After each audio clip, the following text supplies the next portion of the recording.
déchets. Donc, c'est toute personne dont l'activité produit des déchets ou initialement, ou toute personne qui effectue des opérations de traitement sur des déchets. On va avoir ensuite les détenteurs de déchets. Donc là, ça peut être soit vous en tant que producteur, mais ça peut être aussi toute personne qui se trouve en possession de vos déchets, typiquement votre prestataire qui vient récupérer vos déchets. On va avoir également la collecte. Donc là, c'est toute opération de ramassage de déchets en vue de leur transport vers l'installation de traitement. Et enfin, quand on parle de traitement, là, c'est toute opération de valorisation ou d'élimination, y compris la préparation qui précède la valorisation ou l'élimination. Donc, c'est un peu, voilà, c'est du jargon un peu technique. C'était histoire de poser les choses et qu'on soit tous sur la même longueur d'onde et savoir qu'on parle bien des mêmes choses selon les mêmes termes. Pour savoir pour nos déchets, alors les déchets, on peut les différencier selon deux critères, à savoir qu'on peut différencier les déchets selon leur origine. On va avoir d'un côté les déchets ménagers, donc les déchets que vous et moi produisons en tant que particulier, mais également ce qu'on appelle les déchets d'activité économique, donc là les déchets par exemple de vos entreprises. Et on va avoir également une différenciation, une caractérisation des déchets en fonction de leur nature, et c'est là qu'on va avoir les différentes familles de déchets. Peut-être qu'il y en a certaines qui vous parlent, mais dans tous les cas, moi je vais les repréciser. Donc, quand on parle notamment de déchets, les différentes familles de déchets, toujours pareil, je vous ai remis le lien vers Légifrance si vous voulez l'article du Code de l'environnement. Quand on parle de déchets ultimes, c'est un déchet pour lequel plus aucun traitement n'est possible dans les conditions économiques et techniques du moment. Donc, typiquement, c'est les déchets qui vont finir à l'enfouissement. Les déchets dangereux, donc là, ce sont vos déchets ou les produits sur lesquels il y avait les pictogrammes de danger. Vous savez, les pictogrammes que vous connaissez, les toxiques, dangereux pour l'environnement, corrosifs. Donc, c'est un déchet qui effectivement présente une dangerosité pour l'environnement ou pour la santé. On va avoir ensuite ce qu'on appelle les déchets non dangereux, donc des déchets qui ne présentent aucune des caractéristiques qui font qu'un déchet est dangereux. Jusque-là, rien d'étonnant. On a ensuite les déchets inertes. Alors globalement, les déchets inertes, ce sont des déchets qui ne vont pas brûler, qui ne vont pas se décomposer, qui ne vont pas provoquer de réactions physiques ou chimiques majeures avec l'environnement. Pour simplifier, un déchet inerte, vous le laissez à un endroit, à un instant T, vous revenez des semaines, des mois, des années plus tard, il n'a pas bougé, il n'a pas évolué et il n'a pas non plus causé de dégâts à son environnement proche. Et enfin, on va avoir la catégorie des biodéchets. Donc les biodéchets, ce sont des déchets non dangereux, forcément, qui sont biodégradables, et ça peut être des déchets de parc, des déchets de cuisine, des déchets de restauration, vraiment tous ces déchets qui peuvent se biodégrader. Alors, je sais que j'avance un peu vite, mais c'est parce que voilà, on a malheureusement peu de temps pour aborder tous les sujets. Je vais donc passer à une partie plus sur tout ce qui est réglementation déchets et notamment la responsabilité des entreprises. Et ce qu'il faut savoir, ce qui est un peu compliqué dans la gestion des déchets et dans l'appréhension de la réglementation et ce à quoi vous devez répondre, alors c'est normal, la diapo est vide, c'est qu'en fait, la réglementation déchets, elle prend en compte 3 réglementations plus grandes. C'est-à-dire que vous avez tout d'abord le Code du travail. Vos déchets, surtout s'il s'agit de déchets dangereux, forcément, il va y avoir des conséquences pour vos salariés lorsqu'ils les manipulent. Donc, le Code du travail va entrer en ligne de compte. Vous avez forcément le Code de l'environnement qui va aussi entrer en ligne de mire. Et enfin, la 3e réglementation qui intervient dans le cadre de la gestion des déchets, c'est l'ADR. Donc, l'ADR qui est l'accord pour le transport des matières dangereuses par route et qui va concerner tout ce qui est par exemple lié à votre prestataire déchets pour qu'il puisse prendre possession de vos déchets et les transporter par voie routière. C'est ça qui rend la gestion des déchets un peu complexe et qui fait qu'il y a effectivement pas mal d'éléments à prendre en compte. Donc là, si on regarde, il y a aussi un autre objectif en termes de gestion des déchets. Toujours pareil, vous avez le lien vers Légifrance. Il y a un certain nombre d'objectifs nationaux en termes de prévention et de gestion des déchets. À savoir que tout d'abord, il y a un objectif qui est de lutter contre l'obsolescence programmée des produits manufacturés. On va avoir ensuite tout ce qui est développer le réemploi et augmenter la quantité des déchets qui font l'objet d'une préparation à la réutilisation. On a ensuite un objectif à 2022 qui va être d'étendre progressivement les consignes de tri à l'ensemble des emballages plastiques. Et enfin, un objectif à 2025, oui, c'est ça, qui est de réduire de 50% les quantités de déchets non dangereux et non inertes qui sont admis en installation de stockage. Vous voyez que ces objectifs sont numérotés 2, 3, 5, 7. C'est volontaire, c'est que les objectifs, je crois qu'il y en a une dizaine à peu près. J'ai pas voulu tous vous les mettre pour pas non plus vous noyer sous les informations, mais n'hésitez pas à aller sur le lien que vous avez, le numéro de l'article que vous avez en haut à droite si vous voulez voir l'intégralité de ces objectifs. On va rentrer un peu plus dans le vif du sujet, et là, sachez que ce dont on va parler, ça concerne toutes les entreprises qui produisent des déchets, donc tout producteur ou détenteur de déchets. On va voir différents éléments auxquels vous êtes soumis et auxquels vous devez répondre. Et il faut savoir que dans un premier temps, tout producteur ou détenteur de déchets, donc à savoir vous devez d'assurer ou de faire assurer la gestion du déchet dans une filière qui est conforme à la réglementation. Cette conformité de la filière, on va en reparler un petit peu plus tard, mais retenez déjà 2 points, je le réaborderai. Il faut la copie du récépissé de déclaration, et surtout un élément qui est aussi important, c'est que quand vous avez votre filière de traitement, il faut absolument que vous contractualisiez et que vous vérifiez l'exutoire de vos déchets. Quel est le mode de traitement auquel ils sont destinés? Vérifiez que ce qui est dans votre contrat correspond bien à la réalité et que c'est bien ce que vous attendez, surtout. Et cette notion en fait de conformité et d'exutoire des déchets, elle est importante puisqu'il va falloir aussi mettre en œuvre une hiérarchie des modes de traitement. Si je vous dis là comme ça à l'oral qu'on va chercher d'abord à recycler un déchet avant de l'enfouir, bon, j'imagine que pour vous c'est quelque chose qui paraît assez évident. Mais ça va même plus loin que ça dans le sens qu'il y a vraiment une hiérarchie des modes de traitement, un processus à respecter. Je vais vous le présenter. Donc là, vous avez les différentes étapes de la hiérarchie des traitements. La première, qui reste la plus importante, à savoir qu'il faut retenir la maxime, le meilleur déchet, c'est celui qu'on ne produit pas. Donc avant d'envisager de réutiliser, de valoriser, de recycler ou en dernier recours d'enfouir, il faut toujours essayer de voir si par hasard le déchet, on peut le prévenir, si on peut tout simplement l'éviter. C'est toujours la meilleure solution quoi qu'il arrive. Donc si on peut prévenir un déchet, c'est l'idéal. On va avoir ensuite ce qu'on appelle le réemploi. Vous pouvez voir sur l'illustration que le réemploi et la réutilisation sont scindés, puisqu'en fait, au sens du Code de l'environnement, le réemploi, c'est quand on réutilise une matière ou une substance pour son usage d'origine. Alors que la réutilisation, c'est quand on le prend et que c'est pour un usage différent. Au sens commun, la différence n'est pas énorme, mais voilà, au niveau du Code de l'environnement, il y a une différenciation qui est faite entre les deux. On a ensuite la valorisation matière. C'est là-dedans qu'on va retrouver ce qui est recyclage et compostage, par exemple. La valorisation énergétique, où là, ça peut être par exemple l'incinération avec récupération de chaleur. Et vraiment, en dernier recours, l'élimination, c'est ce que je vous disais un peu plus tôt, où on va avoir l'enfouissement ou l'incinération sans récupération énergétique.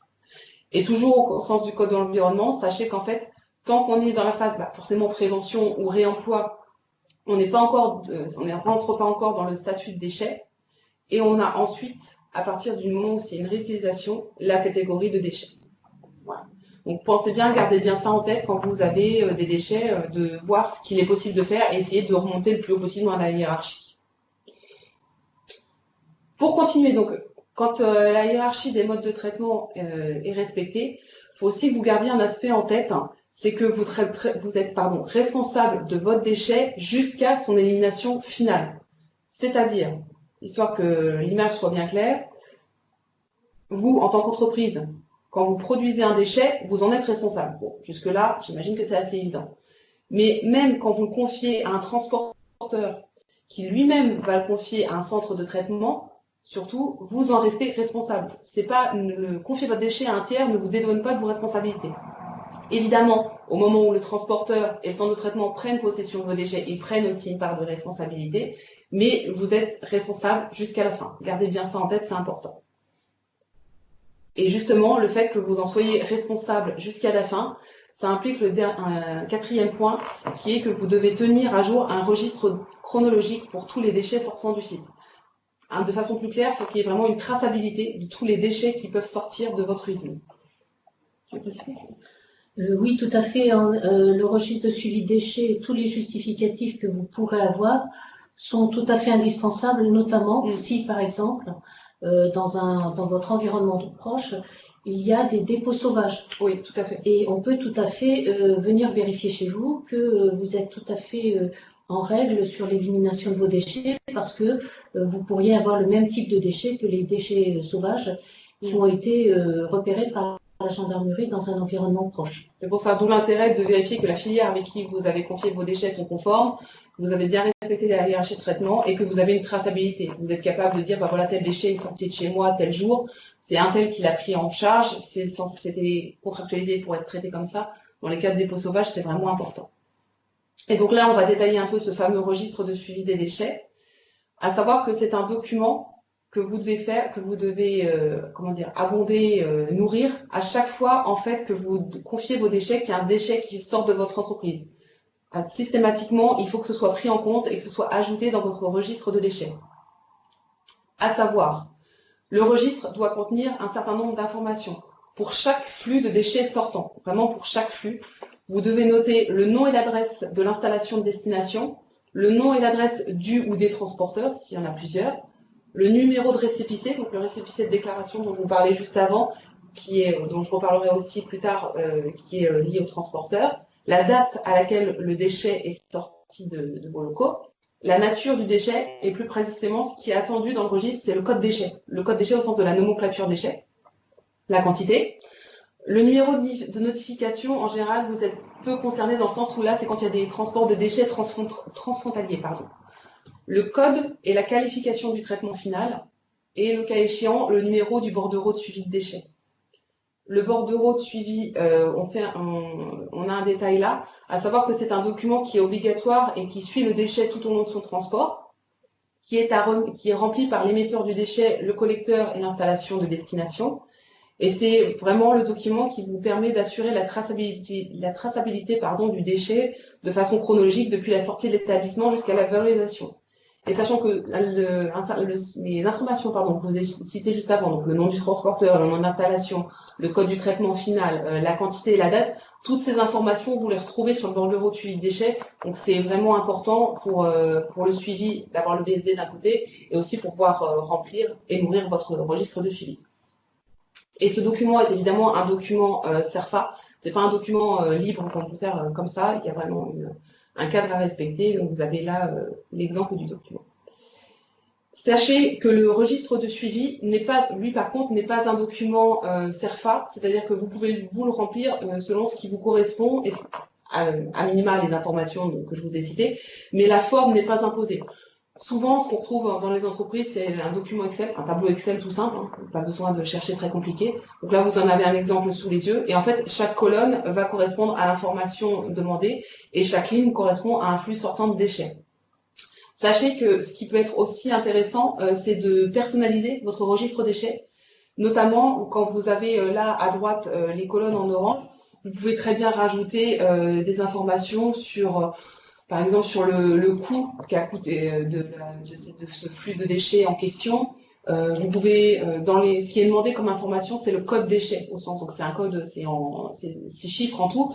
Rajouter une colonne également qui peut être la dénomination usuelle du déchet. C'est par exemple au sein de votre entreprise, le déchet, il a le déchet, il a un nom particulier, mais vous avez un nom d'usage, on va dire, sous lequel vous parlez du déchet en question. Vous pouvez l'ajouter. N'hésitez pas à rajouter les colonnes. Vous pouvez ajouter une colonne, je ne sais pas, pour par exemple avoir une idée de la variation, par exemple écart avec le dernier enlèvement de ce déchet. Vraiment, là, vous pouvez le personnaliser, rajouter les informations qui vous semblent en tous les cas pertinentes et importantes. On va parler ensuite du décret 5U. Donc, autant le registre de suivi de déchets, il faut savoir que c'est une obligation pour toutes les entreprises depuis 2012. Donc là, normalement, tout l'auditoire, si vous êtes une entreprise, vous y êtes soumis. Le décret 5U est un peu plus connu, j'ai l'impression. Il est sorti en 2016, il date de 2016, ouais. Et qui, lui, il concerne là, par contre, que certaines entreprises. À savoir, vous êtes concerné par ce fameux décret 5U pour 2 conditions. Soit si vos déchets sont ramassés par un prestataire privé, ou si vous êtes ramassé par la collectivité et que vous émettez plus de 1100 litres de déchets par semaine. Donc dans un cas, c'est un cas ou l'autre. Si vous n'êtes pas dans un de ces 2 cas, vous n'êtes pas pour l'instant concerné par le décret 5U. Sachez que finalement, le principe du décret 5U est assez simple. Ce qu'il demande, c'est en fait de traiter 5 flux de déchets, à savoir tout ce qui est carton, papier. Sachez que les papiers de bureau sont à trier s'il y a plus de 20 salariés sur l'implantation.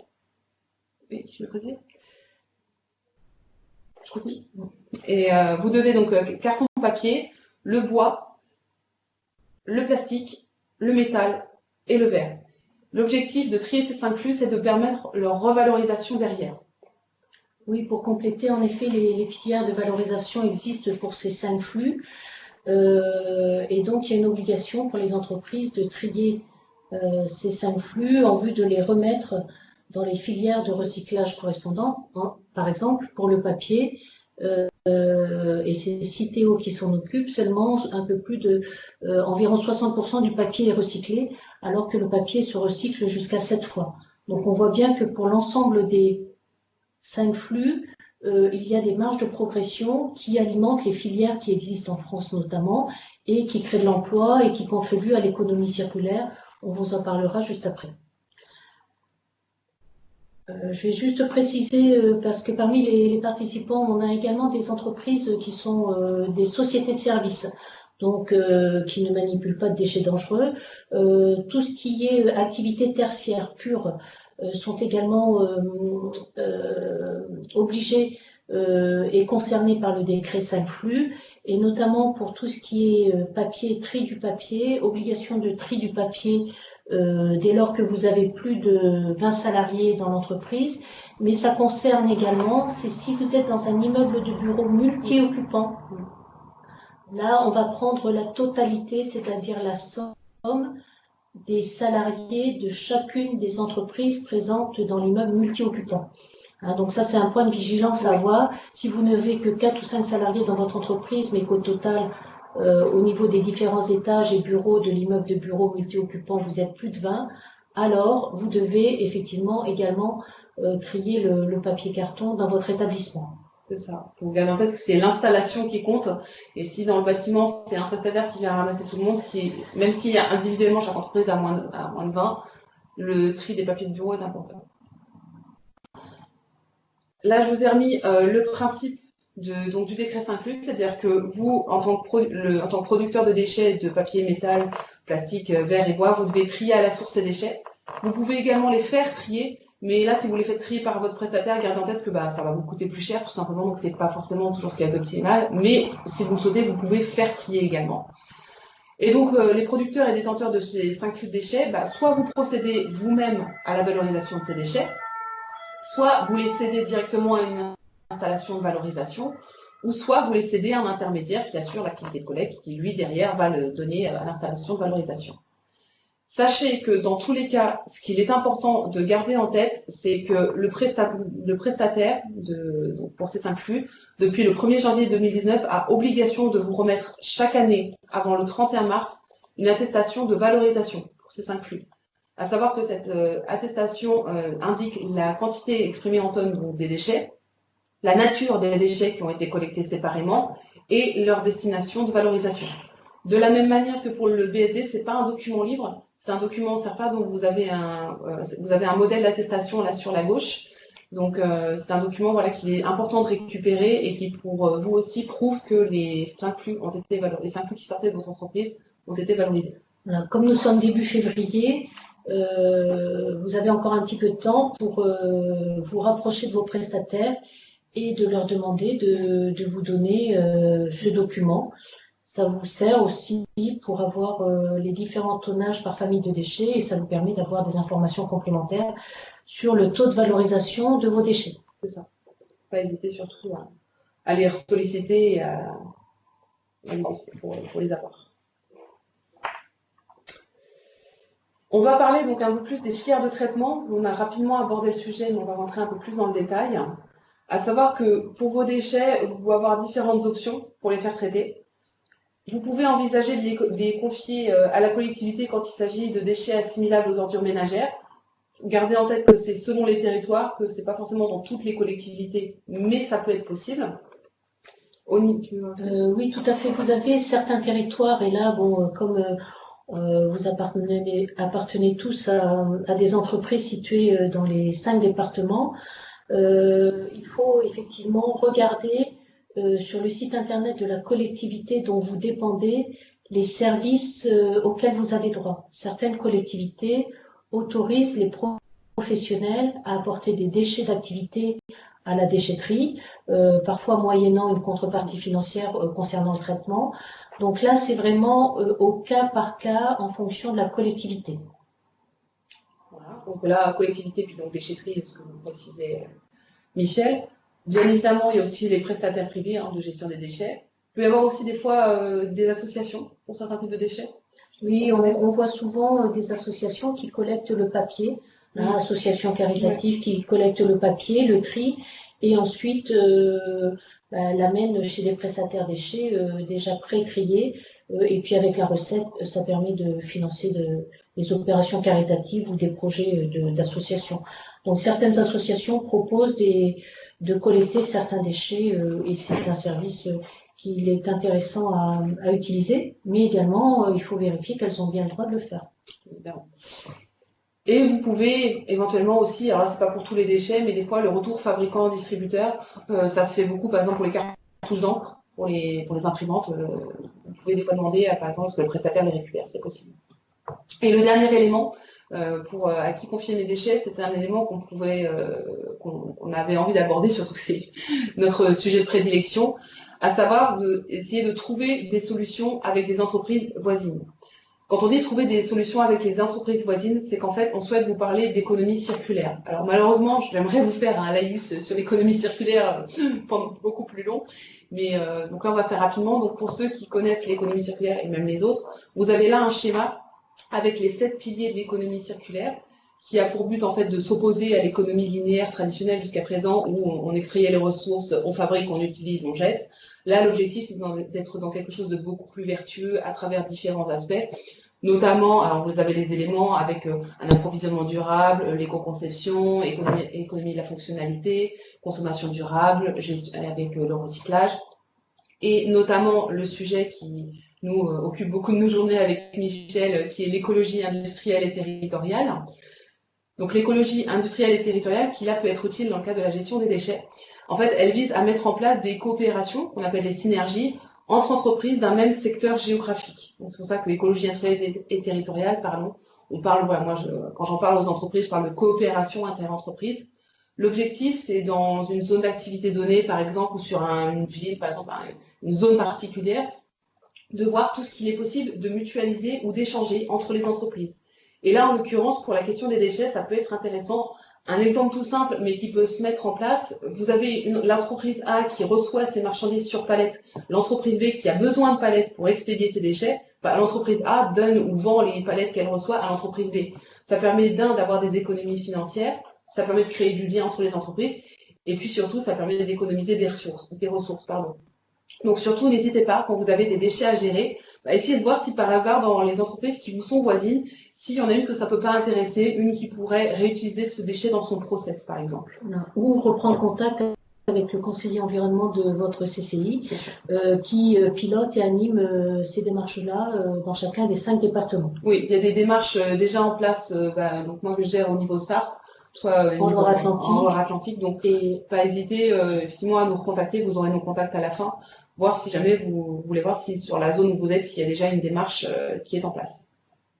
Donc ça peut être une solution originale et puis j'ai même envie de dire économe et développement durable. Voilà. Et de proximité. Et voilà, et surtout de proximité.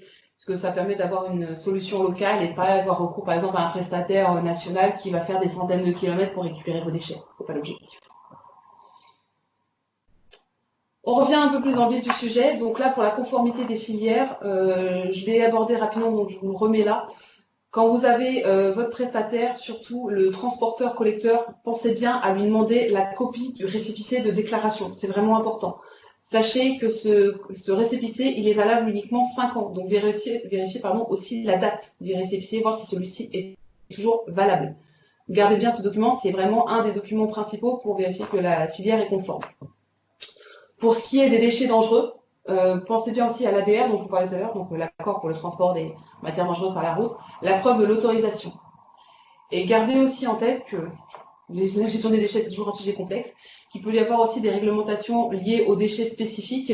Par exemple, pour tout ce qui est les huiles usagées, il y a un agrément supplémentaire qui est nécessaire. Et pour tout ce qui est le transport transfrontalier des déchets, il y a aussi également d'autres documents. Donc, c'est important. On vous refera un petit récap des documents à conserver un peu après. Donc là, c'est au niveau du transporteur. Au niveau de la filière de traitement, là aussi, il faut bien penser à récupérer la preuve de dépôt de déclaration ou d'enregistrement SCPE ou la copie de l'arrêté préfectoral du prestataire. Toujours pareil, c'est pour vérifier que la filière, le centre de traitement en question est bien conforme à la réglementation. Quand vous choisissez le centre de traitement, la filière de traitement, gardez bien en tête la hiérarchie des modes de traitement dont on a parlé tout à l'heure.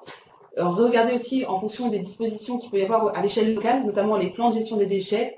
Et ce que je vous disais tout à l'heure, il peut y avoir aussi, s'il y a des réglementations spécifiques pour les déchets au niveau du transport, il y en a forcément également au niveau du traitement. Donc, vérifiez bien les agréments. Et donc, si on fait un petit récap, là, vous avez les différents documents qui sont à garder, vous, au niveau producteur, au niveau de votre transporteur et au niveau du centre de traitement. Vous avez l'ensemble des documents. Donc là, la partie orange, c'est pour tout ce qui concerne les déchets non dangereux. Et là, je vous rajoute tout ce qui concerne les déchets dangereux. Donc, de votre côté, pour les déchets dangereux, il y a forcément la facture, tout ce qui est contrat et notre fameux registre de déchets. Pour les déchets dangereux, il y a aussi les FDS, donc les fiches de données de sécurité, qui vous sont normalement fournies à la réception du produit dangereux. Et sachez aussi, là je fais une petite parenthèse sécurité, que ces FDS doivent être présentes sur le site et consultables par les salariés. Pour les déchets dangereux, vous avez également les bordereaux de suivi de déchets. Et puis vous avez également côté transport et côté traitement, tout ce qui va être lié aux agréments et aux différents contrats, la formation du transporteur pour tout ce qui est déchets dangereux. Donc vous voyez là, vous avez un panel des documents à conserver.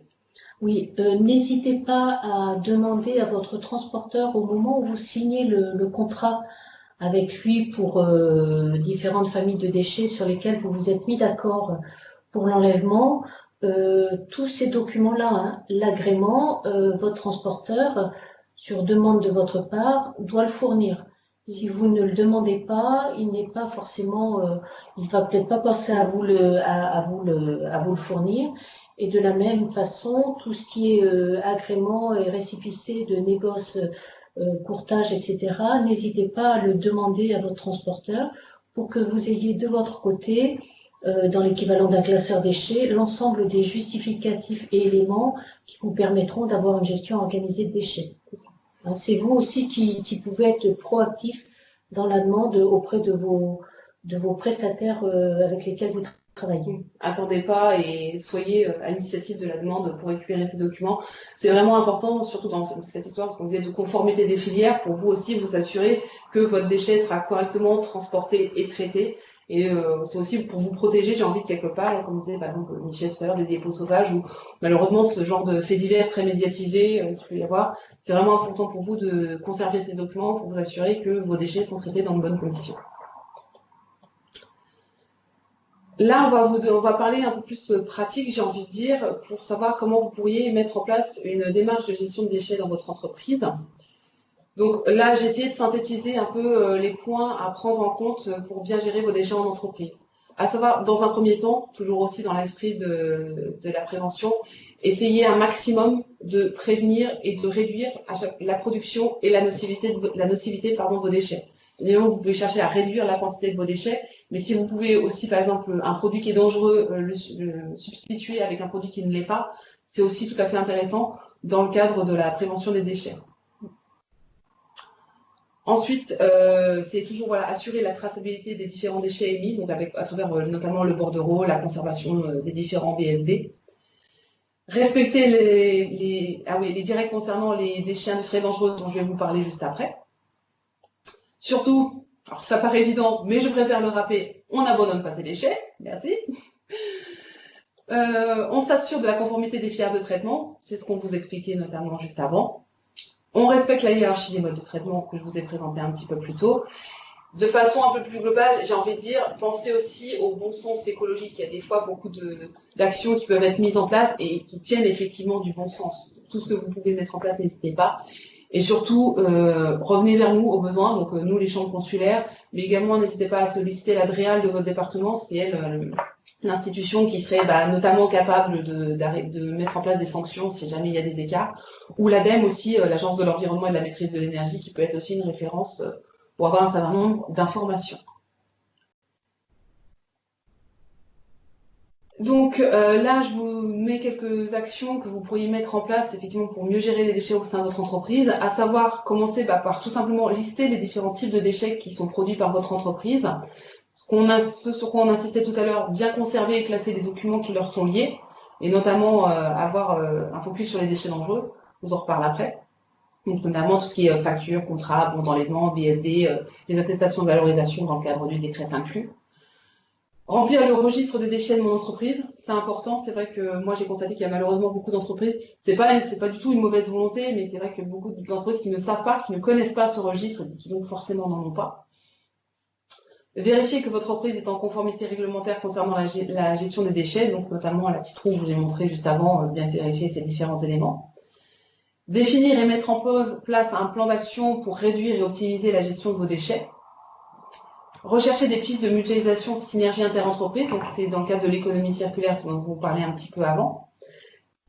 Et surtout, quand vous mettez en place des actions, faut les évaluer, voir si elles ont été efficaces et dans quelle mesure. Et puis enfin aussi communiquer auprès de vos clients. Si par exemple vous mettez en place des synergies interentreprises, et puis il y a une valorisation qui est faite avec de vos voisins, ça peut être un élément distinctif pour vous mettre en avant auprès de votre clientèle. Ou si vous avez, par exemple, réduit, je ne sais pas, de 50% vos déchets papier ou réduit de 10% vos déchets globaux, n'hésitez pas à communiquer sur le sujet avec vos clients, ça permet de vous mettre en avant. Et aussi, ce qui est important, quand vous mettez en place des actions, justement, notamment sur la gestion des déchets, c'est de bien communiquer auprès du personnel. Il faut, idéalement, pour que de nouvelles pratiques en termes de déchets soient bien acceptées et bien mises en place par les salariés, il faut qu'ils soient au courant dès le début. Et j'ai même envie de dire, ça peut même être vos salariés des sources de force de proposition, qui peuvent être force de proposition dans la gestion des déchets. Je vais faire une petite digression pour vous parler d'un cas que j'ai vu moi concrètement dans la dernière entreprise dans laquelle j'étais. C'était des produits qui étaient expédiés en pièces détachées, et donc il y avait forcément un sachet avec tout ce qui était visserie dedans. Et c'est un salarié qui s'est rendu compte qu'en fait la taille du sachet était disproportionnée par rapport à la quantité de vis et d'éléments qu'il y avait dedans. Et c'est vrai que mine de rien, de diviser par deux la taille du sachet, individuellement, c'était pas grand-chose, mais sur la quantité de plastique qui avait été mis et qui partait chez les différents clients, parce que là, les produits, ça se comptait en dizaines de milliers, c'était vraiment intéressant. Et donc, ça peut permettre, voilà, n'hésitez pas aussi à solliciter vos salariés pour avoir de nouvelles sources de progression et d'idées pour mieux gérer vos déchets. Et notamment, quand on parle des déchets, on va parler des déchets dangereux. Donc là, la diapo qui est là est assez importante puisque ce sont vraiment les 10 règles, j'ai même envie de dire les 10 commandements en termes de déchets dangereux. Ce sont vraiment 10 règles qu'il faut absolument respecter dans le cadre de la gestion de déchets dangereux. Donc vous avez globalement de ne pas jeter vos déchets dangereux à l'égout. Bon, jusque-là, j'imagine que ça vous paraît évident. Ne pas les brûler, surtout ne pas les mélanger aux autres déchets. Chacun de vos déchets dangereux, bien les trier en fonction de leurs différentes familles. Tu veux préciser ? Oui, dans la notion de mélange de déchets dangereux avec les autres déchets, l'idée c'est aussi pour vous éviter d'avoir des surfacturations auxquelles vous ne vous attendriez pas. Par exemple, vous avez quelques déchets dangereux dans une benne de déchets non dangereux. La benne arrive chez le prestataire, il vérifie la benne. Cette benne peut être tout à fait déclassée en benne déchets dangereux parce qu'il y a quelques déchets dangereux dans une grosse benne de déchets non dangereux. Donc, au lieu de payer 100 € de traitement, par exemple 100 à 150 € en fonction du contrat que vous avez souscrit avec votre prestataire, vous pouvez tout d'un coup vous retrouver avec un traitement à la tonne de plusieurs centaines d'euros au lieu d'avoir un traitement à la tonne à hauteur de 100-150 € la tonne. Donc, c'est une des conséquences des problèmes de mélange de quelques déchets dangereux dans un contenant destiné à des déchets non dangereux. Pour continuer, vos déchets dangereux doivent être correctement étiquetés. Et aussi, petite parenthèse, gardez en tête qu'un contenant qui a contenu un produit dangereux est considéré et est à traiter comme un déchet dangereux, même si c'est juste le contenant. Vous devez également les stocker, ceux qui sont liquides, sur des bacs de rétention. Vous ne confiez pas vos déchets dangereux à la collectivité. Vous faites appel à un collecteur qui est déclaré en préfecture, ce dont on parlait un petit peu avant. À chaque fois qu'il y a un déchet dangereux, il faut absolument un bordereau de suivi de déchets. Et puis surtout, vous tenez à jour votre registre, toujours dans cette optique d'avoir une traçabilité des déchets qui sortent de votre entreprise, a fortiori sur des déchets dangereux. Et de le transformer en outil de pilotage de votre gestion de déchets. C'est ça. Pour la suite, là, on va parler rapidement de tout ce qui peut être les aides auxquelles tout ce qui est appel à projet qui peuvent vous aider dans le cadre de la gestion de vos déchets, et aussi également les accompagnements qui peuvent exister. Donc, sachez que nous, en termes d'accompagnement, côté chambre de commerce, on a différentes possibilités. On va avoir tout d'abord un outil d'autodiagnostic qui est assez rapide, qui est le Flagiac déchets, que vous pouvez retrouver sur chacun des sites de nos CCI, donc c'est Nantes, Sarthe, Vendée. Vous tapez Flagiac dans la barre de recherche et vous tomberez dessus. C'est un petit questionnaire rapide, une quinzaine de questions, je crois. Voilà, quinzaine de questions, ça prend 2 minutes pour les répondre. Juste avant la réunion, il y a quand même un certain nombre d'entre vous qui l'ont complété en ligne. Il y a à peu près plus de 50% des entreprises inscrites qui l'ont complété et qui ont reçu instantanément un rapport indiquant leur niveau de maturité, novice, engagé ou expérimenté. Donc ça permet ensuite de calibrer le bon accompagnement en fonction de votre niveau de maturité. On a ensuite l'éval déchets, où là c'est un accompagnement un peu plus poussé, donc pareil, disponible dans les différentes chambres de commerce, où là l'objectif c'est vraiment de vous accompagner dans la gestion de vos déchets. Comment ça se passe? On récupère un maximum d'informations en amont, vos différentes factures, le registre de suivi, notamment tous les éléments qu'on peut récupérer. On vient chez vous pendant environ une demi-journée pour voir sur place quelles sont vos pratiques en matière de gestion des déchets. Derrière, nous, on vous propose un plan d'action pour améliorer votre gestion des déchets, sachant que les actions peuvent être très bien au niveau côté réglementaire, côté bonne pratique, côté améliorer le tri. Ce plan d'action, on le valide ensemble. Et ensuite, après, nous, quand je dis nous, ça peut être effectivement Michel sur Nantes ou moi en Sarthe ou nos autres collègues des autres départements. On vous suit pendant un an pour savoir ce qu'il en est, comment vous en sortez. Et au bout d'un an, on fait un bilan ensemble des actions qui ont pu être menées. Et si vous voulez plus de détails, normalement, je crois que les fiches produits sont disponibles sur chacun de nos sites, Tout à fait.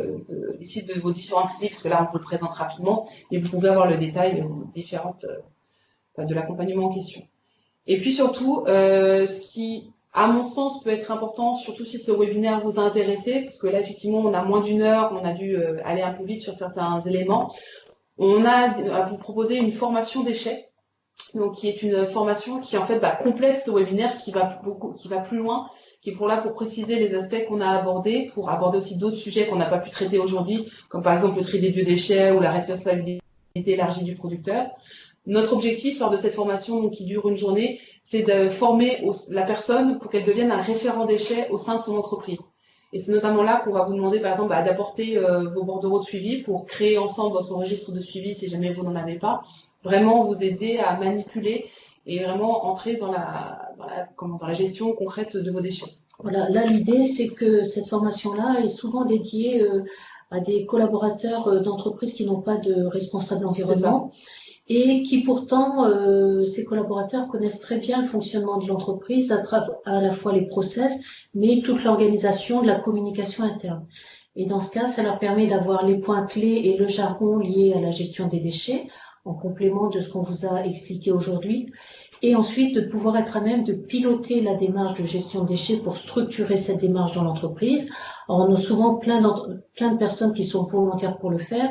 Ça peut être une assistante de direction, ça peut être un responsable de production, ça peut être un autre collaborateur de l'entreprise qui s'intéresse à ce sujet-là et qui a envie de donner un peu de son temps pour aider l'entreprise à se structurer. Et puis après, l'idée, c'est que cette personne-là, si toutefois il y a des questions auxquelles elle n'a pas pu répondre dans son entreprise, c'est qu'elle ait le réflexe de nous appeler pour avoir des informations qualifiées pour continuer à progresser dans sa démarche environnementale. C'est ça.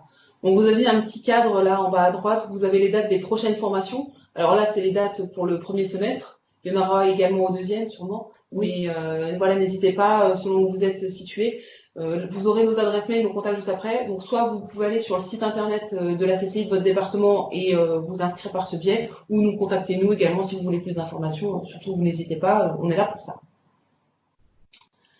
Et ensuite, nous avons également, là je vous ai mis 3 liens donc, qui peuvent être intéressants dans le cadre où si vous avez des projets.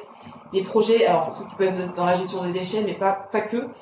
La difficulté, moi, c'est vrai que c'est souvent des entreprises qui me demandent qu'est-ce qu'il y a comme existante aujourd'hui. C'est un peu difficile à répondre.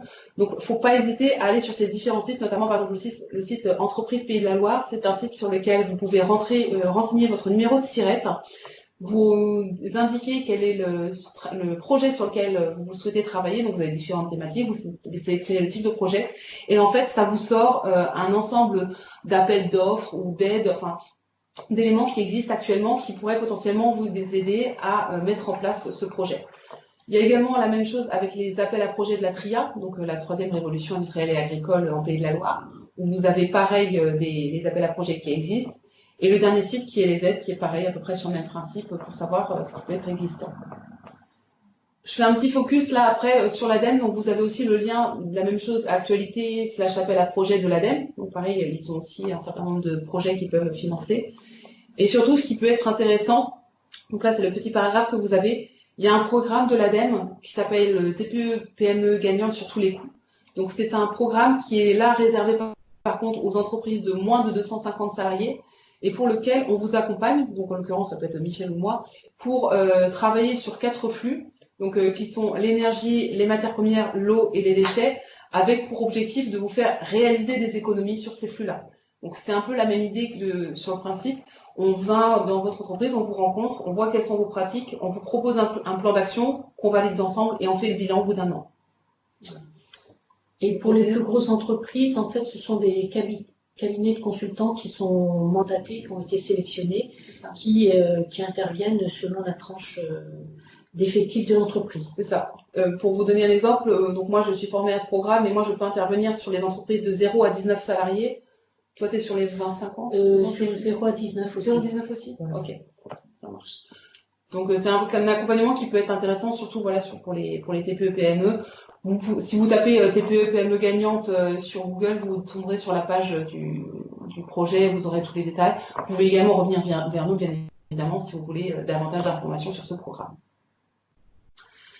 Et là, on vous a mis, parce que là, c'est le premier webinaire d'une série. Donc là, on a parlé de la réglementation déchets. Pour l'instant, on en a prévu un deuxième, donc au mois d'avril, qui sera focalisé sur l'aspect facturation et coût de vos déchets. Et on en a prévu un troisième fin juin. Le 26 juin, dont le thème restera à définir, voilà. Parce que quand vous avez complété votre bulletin d'inscription, les uns et les autres, vous nous avez indiqué dans la partie vos attentes des choses sur le recyclage, des choses sur le plastique. Donc là, l'idée, c'est de construire un troisième webinaire pour, tout comme aujourd'hui, vous donner des informations clés sur des points qui seront à valider pour ce troisième webinaire.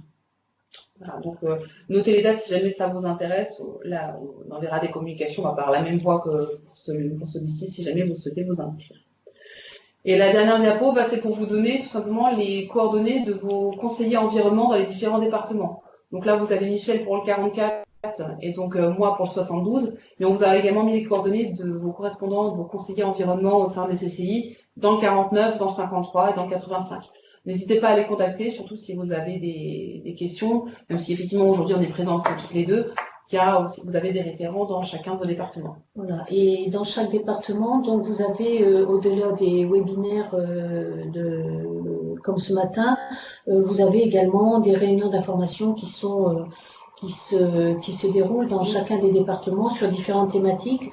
Donc si vous voulez vous aguerrir ou être tenu au courant de l'actualité en termes d'informations proposées par votre CCI, on est une équipe de conseillers de proximité au service de vos entreprises. Voilà. Voilà. On est arrivé au bout. On est arrivé au bout de cette présentation. Donc aujourd'hui, on n'a pas pu traiter, par contre, on a abordé juste rapidement l'économie circulaire.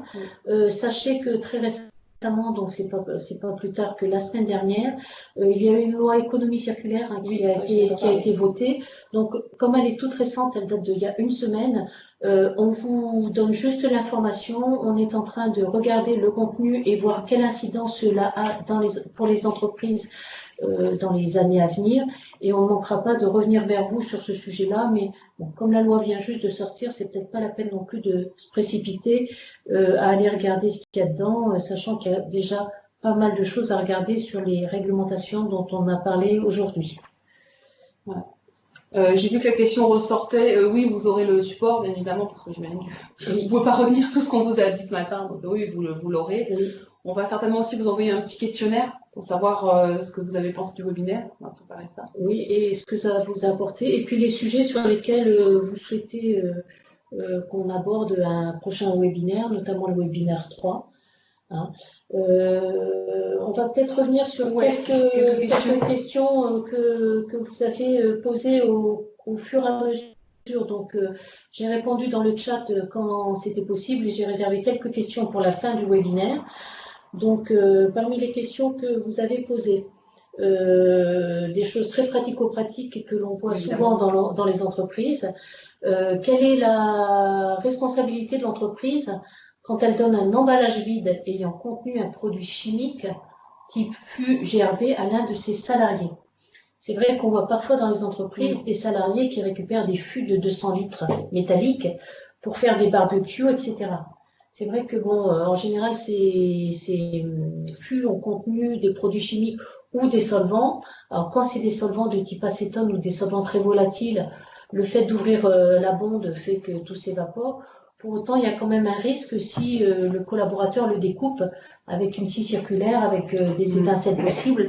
Donc, effectivement, c'est déconseillé de leur donner parce que on ne sait pas ce qui peut se passer ou si toutefois il y a une trace de produit chimique qui ferait que par un découpage mécanique ou autre, il peut se passer quelque chose chez le collaborateur. Donc bon, là, on va être très réglementaire. On va dire non, on déconseille aux entreprises de donner des bidons vides ayant contenu des produits chimiques parce qu'ils peuvent également s'en servir pour mettre de l'eau, hein, notamment les GRV, pour ensuite arroser leur jardin. Donc, c'est pas très conseillé. Voilà. Autre question, est-ce que la prestation Eval Déchets est payante? Oui, c'est une prestation qui dure 2 jours et demi.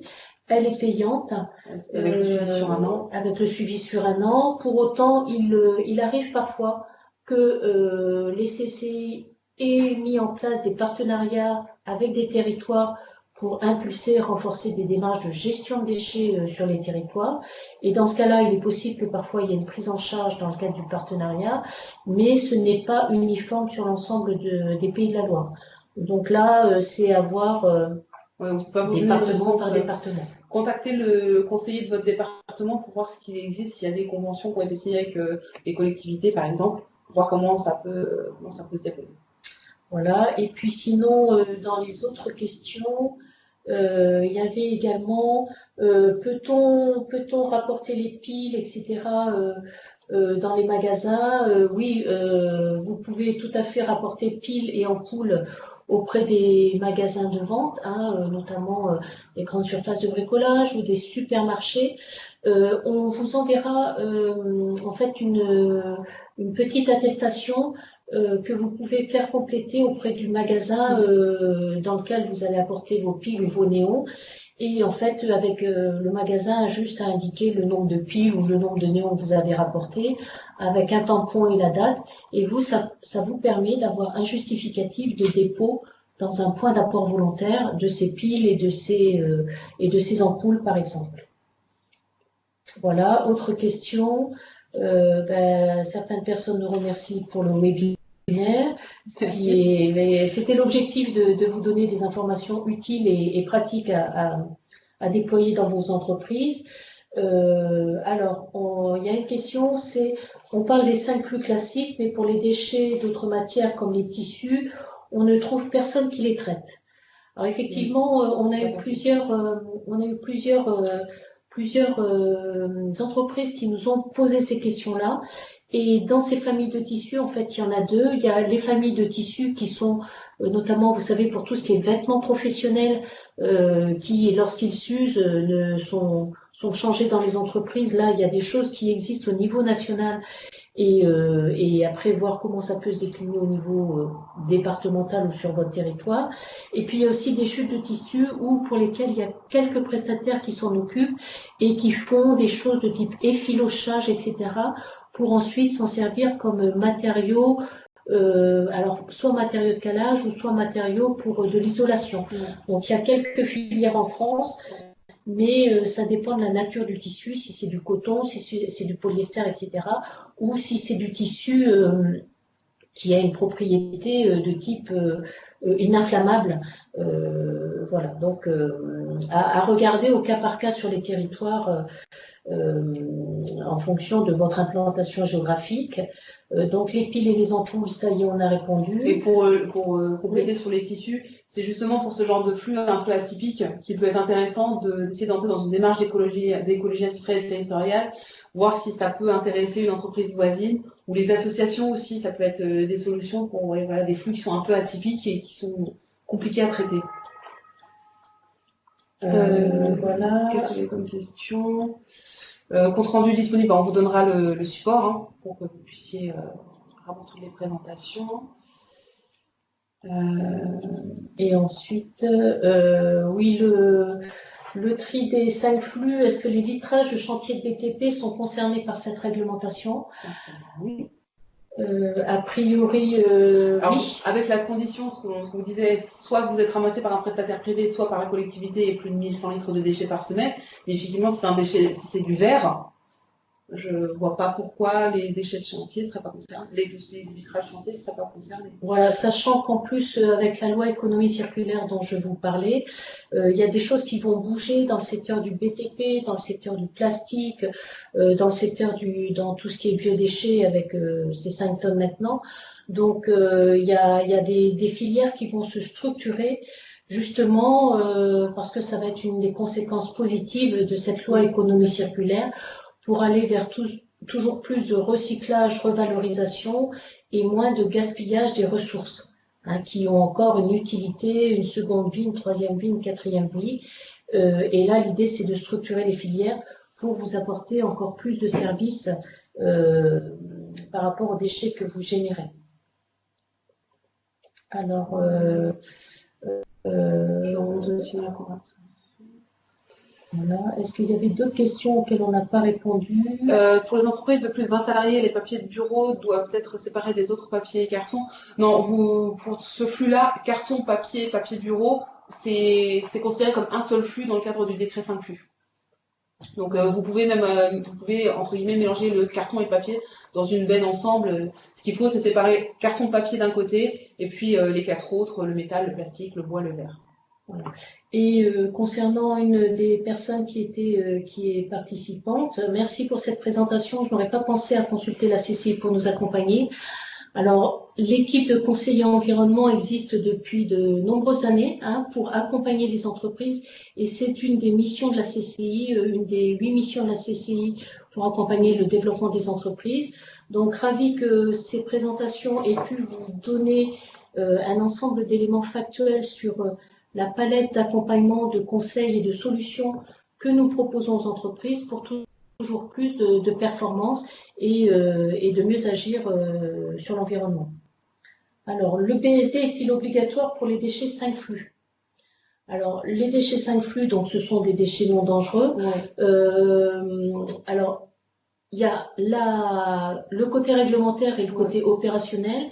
Dans les entreprises que l'on accompagne au quotidien, on voit rarement de BSD pour les fameux décrets 5 flux. Ouais. On voit souvent un bon d'enlèvement, on voit souvent un contrat qui précise les déchets enlevés, les conditions d'enlèvement et les filières de traitement, et puis on voit aussi les factures et les tonnages enlevés.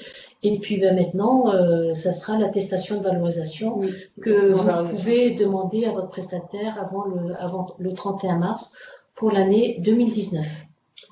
Voilà.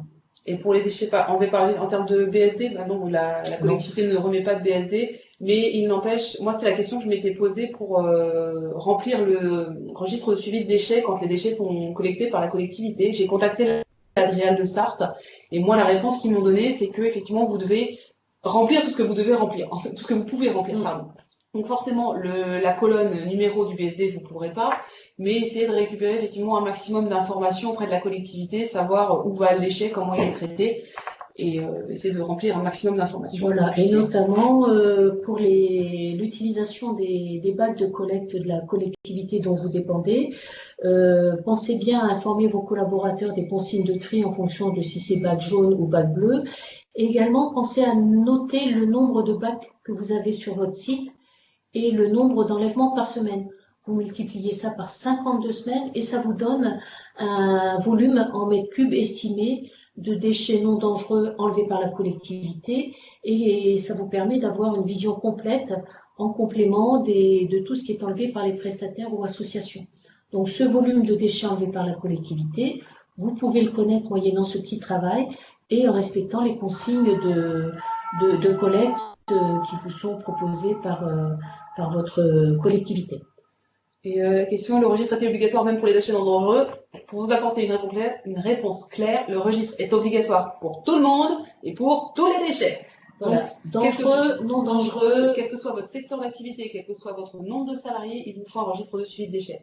Très clairement, dans l'article sur Légifrance, les seuls qui sont exonérés du registre de déchets, ce sont les ménages. Donc nous, en tant que particuliers. Sinon, tout le reste, même dans l'absolu, les collectivités, même nous, les services de commerce, oui, même les administrations, même les associations, tout acteur qui produit des déchets et qui n'est pas un particulier, voilà, est considéré comme devant avoir un registre de suivi de déchets.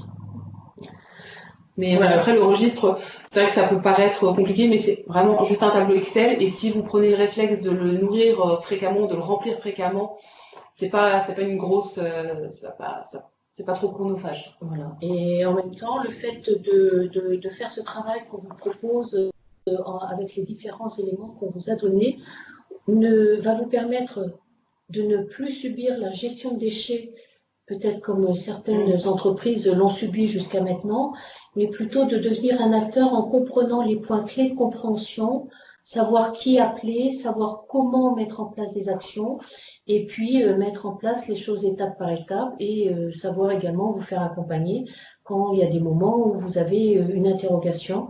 Les conseillers environnement sont à vos côtés pour vous aider. Plus vous aurez la main sur vos déchets, plus vous serez en maîtrise et plus vous saurez tous les tenants et les aboutissants qu'il peut y avoir par rapport à eux, mieux vous pourrez fonctionner. Et puis derrière, ça peut permettre aussi d'être source d'innovation et de nouvelles méthodes pour réduire vos déchets. Et puis, quand on réduit ces déchets, au-delà, effectivement, bien évidemment, du bénéfice environnemental et du bénéfice en termes d'économie de ressources, c'est aussi souvent des économies financières. Donc, la bonne gestion des déchets peut vraiment être une source d'opportunité pour votre entreprise. C'est important. Si nous déposons des déchets dans une déchetterie, pouvons-nous demander une copie de l'attestation de valorisation des décrets 5 flux? Alors, moi, je dirais que dans un premier temps, il faut s'assurer que la déchetterie accepte les déchets des professionnels, ce qui n'est pas le cas de toutes les déchetteries. Donc, première chose à vérifier. Et deuxième chose, c'est qu'effectivement, quand vous allez aller à la déchetterie, dès lors qu'elle accepte les déchets des professionnels, en général, elle va vous demander une quote-part financière pour tout le travail qu'elle va faire sur les déchets apportés. Et en général, vous avez une facture indiquant le type de déchets que vous avez apporté, la quantité et le coût facturé. Donc, ça vous sert de justificatif. Alors, si l'entreprise donne des déchets pour réutilisation à ses salariés, est-ce que ces flux doivent apparaître dans le registre des déchets? Si c'est vraiment des déchets à la marge, je pense par exemple à des déchets de type papier. On a dans certaines entreprises des collaborateurs qui collectent un petit peu de papier pour le ramener à l'école parce que l'école fédère tous les élèves et les parents d'élèves pour récupérer du papier et ensuite revendre ça à un prestataire. Il y a certains prestataires qui le font pour un peu mobiliser les jeunes et les faire devenir acteurs. Donc c'est des petites quantités. C'est à la marge. C'est à la marge. Mais, ce qu'il ne faut pas hésiter, c'est des fois, selon vos déchets, quand vous les donnez, alors pas forcément même ne serait-ce qu'à des salariés, vous pouvez avoir je pense que je peux retrouver un modèle, une attestation de don, en fait, pour montrer que vous avez donné tel déchet dans telle quantité à telle personne, tel particulier, telle entreprise. Ça vous permet, vous, d'avoir un suivi. Et c'est vrai qu'il me semble, à vérifier, mais que quand on fait comme ça une attestation de don, du coup, le produit ou la matière en question n'est pas encore considéré comme un déchet, quand c'est du don. Quand on est vraiment dans ce côté attestation de don. À revérifier, mais ce qui est important, voilà, c'est d'avoir ce côté de traçabilité. Donc, si vous pouvez avoir cette attestation, je chercherai un modèle, je vous l'enverrai. D'accord. Alors, avec la fermeture d'UPM, la filière de recyclage papier devient compliquée. Des pistes. Alors, UPM, c'est... Je ne connais pas. Monsieur ou Madame Jacques Quentin, quand vous dites UPM, vous pensez à quoi? C'est une terminologie que C'est vrai que les filières de connais pas. traitement, c'est un peu parfois compliqué. À Papeterie à À Rouen. Rouen. D'accord. Alors là, il y a effectivement d'autres papeteries en France qui acceptent le papier. Et puis, le papier est également, au-delà d'être recyclé en papier, le papier est également utilisé dans la fabrication du carton. Et il y a un petit, il y a un pourcentage de papier qui est mis dans la fabrication du carton. Donc, c'est plutôt les papeteries, les autres papeteries de France qui vont peut-être s'atteler au sujet, ou alors peut-être de l'export de papier vers des pays, Oui. vers des pays européens. C'est sûr qu'idéalement, si on peut favoriser des solutions locales, c'est d'autant mieux. Mais après, au bout d'un moment, s'il n'y a plus en local, après, il y a des gros groupes comme Paprec, par exemple, qui peuvent récupérer. Voilà. Mais Voilà. Sinon, vous pouvez avoir sur vos territoires des associations qui collectent le papier. Alors, par exemple, sur Nantes, c'est l'association Arbre, l'association Les Papiers de l'Espoir. Et donc, il faut les contacter parce que c'est une piste intéressante. Ils peuvent même vous proposer du désarchivage, qui leur permet d'avoir un stockage de papier important avec derrière une attestation de certificat de destruction. Et puis, si toutefois les quantités ne sont pas assez importantes pour que eux se déplacent, il est également possible pour certaines associations que vous repériez l'endroit où ils sont situés et d'apporter les caisses de papier en fonction de ce que vous avez pour les faire collecter par ces associations. Et puis, on peut tout à fait penser, et c'est là où on parle encore d'écologie industrielle et territoriale, c'est de voir mutualiser vos papiers avec des entreprises voisines qui ont des papiers en quantité plus importante, donc avec une filière bien organisée, et qui peuvent profiter d'un gisement complémentaire pour grossir le gisement enlevé par un prestataire qui viendrait sur votre zone d'activité. Donc, c'est aussi une piste. C'est vrai que dans les coopérations, moi, je vous ai donné un exemple d'échange, mais ça peut être aussi intéressant dans le cadre où votre flux n'est pas suffisamment important pour être rentable, enfin, où ça vous coûterait beaucoup trop cher pour le faire traiter. S'il y a plusieurs entreprises, vous pouvez regrouper et créer un flux plus important et faciliter le traitement derrière, ça peut être intéressant. Et c'est vrai j'en ai pas parlé, mais il faut pas hésiter quand on parle d'associations aussi toutes les entreprises de l'économie sociale et solidaire, tout ce qui est chantier d'insertion, qui peuvent aussi être une source de filière de traitement pour vos déchets. Alors, attention à ne pas être considéré comme un centre de regroupement, voire rubrique UCPE. C'est vrai que là, il faut juste, si ce sont des petites quantités, on va être vraiment en dessous du seuil ICPE, mais vous avez raison de nous alerter là-dessus, c'est que dès qu'on devient un centre de regroupement de déchets, on peut tout à fait basculer dans le statut ICPE, et c'est pour ça que sur certaines zones d'activité, la mise en place d'une déchetterie interentreprise ne se fait pas aussi facilement que ça parce que derrière, il y a une responsabilité de celui qui va être le centre de regroupement des déchets. Voilà. Quelle est la vision des CCI sur les filières de CSR? Alors, CSR, combustible solide de récupération, c'est vrai que c'est une filière qui est officielle, qui permet d'alimenter des cimenteries et qui permet de donner un bout de valorisation énergétique à certaines familles de déchets. Donc, tant que la filière est officiellement reconnue au niveau national par les autorités compétentes, eh bien nous, on va effectivement amener des entreprises à réfléchir à cette filière de CSR, bien sûr. Dans tous les cas, c'est une solution qui est quand même toujours préférable à de l'enfouissement ou à de l'incinération sans récupération d'énergie. Après, effectivement, il y a des filières, si on peut faire du recyclage ou de la valorisation matière, c'est toujours plus intéressant. Et à un moment, il faut aussi faire avec ce qu'on peut. Tu veux on remet la caméra? La caméra n'a pas été coupée. D'accord, ok. Bon, on nous a vu tout le long. Très bien, si vous nous avez vu tout le long, c'est parfait. Existe-t-il une filière pour les déchets amiantés en petite quantité? Alors là, c'est très spécifique. Ouais. Ce qu'on vous propose, on va garder la question et on va chercher de notre côté. Et avec l'envoi des différents documents, on vous donnera les quelques informations qu'on aura pu trouver sur le sujet pour faire avancer l'entreprise qui a posé la question. Voilà. Et les filières CSR sont-elles acceptées dans le cas des 5 flux pour les plastiques? j'ai envie de dire, on n'est pas sur de l'élimination, ça reste quand même une forme de valorisation. Donc pour moi, j'aurais envie de dire que oui, à confirmer. Faudrait que je cherche. Oui. Naturellement, comme ça, j'aurais envie de vous répondre oui, mais effectivement, à confirmer. Ok. On note hein, pour être sûr de bien. De toute façon, on vous fera effectivement un retour avec le support. J'ai noté la personne qui est intéressée par l'attestation de don. Oui. On pourra peut-être éventuellement, est-ce qu'on met, tu sais, les exemples, par exemple, d'attestation de valorisation? Oui, tout à fait. Ce genre Oui. d'exemple. On vous enverra le PowerPoint, l'attestation de valorisation, hein, comme ça vous aurez le texte réglementaire, ça vous permettra de commencer à compiler les bonnes données. Et aussi, effectivement, la personne nous rappelle le modèle des attestations de dépôt des piles, etc. Oui, dans le magasin. Tout à fait. On vous enverra tout ça. Voilà. Et il est midi 20. Voilà, il est midi 20. Bon, encore merci pour tous ces échanges et les questions ont été assez nombreuses lors de ce webinaire et en fait, on est vraiment ravis d'avoir pu être en contact et en travail avec vous sur ces questions-là pour toujours plus de performance dans vos entreprises. Donc, on va terminer le webinaire. Oui. Au plaisir de vous retrouver à une prochaine date. Est-ce que tu peux regarder la prochaine date notée d'ores et déjà, donc la prochaine date du 7 avril 2020, pareil de 11h à midi dans les mêmes conditions, hein, pour vous parler facture déchets, coûts, comment bien regarder tout ça, les points de vigilance et comment être plus performant sur ces points-là pour optimiser les dépenses dans vos entreprises et avoir une organisation plus performante. Et on va